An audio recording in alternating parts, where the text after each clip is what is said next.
Assalamualaikum warahmatullahi wabarakatuh. Nama saya Nur Hazika binti Muhammad Hafiz yang memegang kad matrik bernombor D201810844409.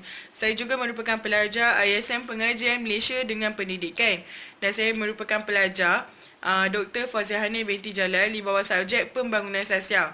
Pada 20 Oktober, saya telah menghadiri kursus ELP yang bertempat di Gymnasium Kampus Lama UPSI dan program tersebut telah dikendalikan oleh pengendali yang terdiri daripada Prodigi UPSI.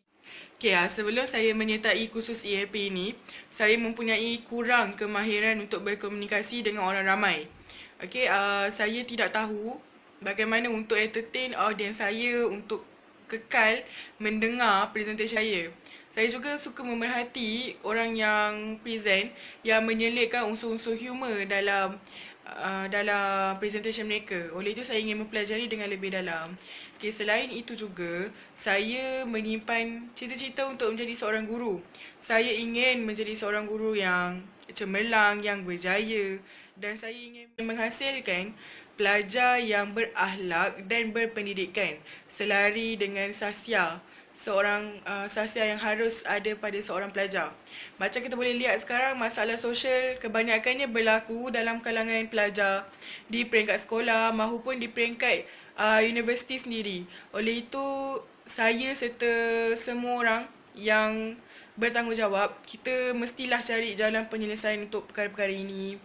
Okay, saya akan menceritakan serba sedikit kekuatan diri saya. Saya suka berusaha untuk mendapatkan suatu perkara. Saya tidak mudah untuk berputus asa.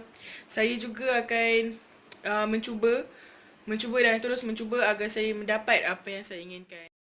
Saya menghadiri kursus ELP ini, apa yang saya peroleh ialah saya mengetahui personality warna saya adalah warna hijau. Hal ini kerana saya mempunyai sikap ingin tahu yang sangat tinggi. Kemudian saya ingin menerokai dunia luar dengan lebih dalam. Saya ingin mengenali masyarakat sekeliling saya. Semasa saya membuat tugasan bersama rakan-rakan, kami keluar daripada kampus kami dan kami dapati setiap perkara yang kami lakukan, terdapat masyarakat di sekeliling kami yang kami perlu bantu dan kami perlu lakukan sesuatu untuk mereka. Jadinya saya ingin menjadi seorang insan yang akan berbakti kepada mereka pada satu masa akan datang. Yang selain itu juga, saya dapat mengetahui personality warna saya adalah warna hijau. Hal ini kerana saya mempunyai sikap ingin tahu yang sangat tinggi dan saya juga menyimpan, seperti mana yang saya kata, saya menyimpan cita-cita untuk menjadi seorang guru. Okay, dan melalui kursus tersebut, apa yang saya dapati, pengendali kursus telah menceritakan satu teknik iaitu teknik PAC. P for parents, A for adult and C for children.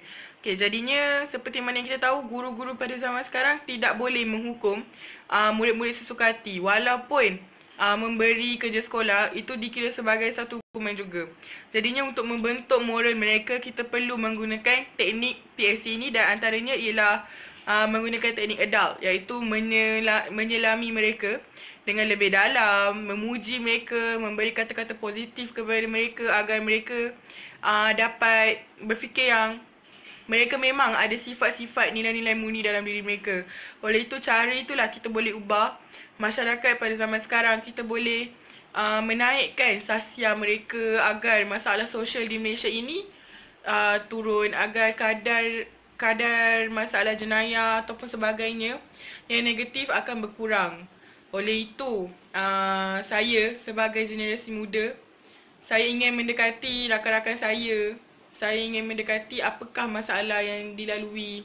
Oleh itu, melalui kursus ELP ini, saya lebih berani untuk tampil dengan mereka, untuk bergaul dengan mereka. Okay, jadinya secara keseluruhannya, kursus ELP ni sangat memberi impak yang positif kepada diri saya serta rakan-rakan yang lain. Okay, sekian. Terima kasih. Assalamualaikum.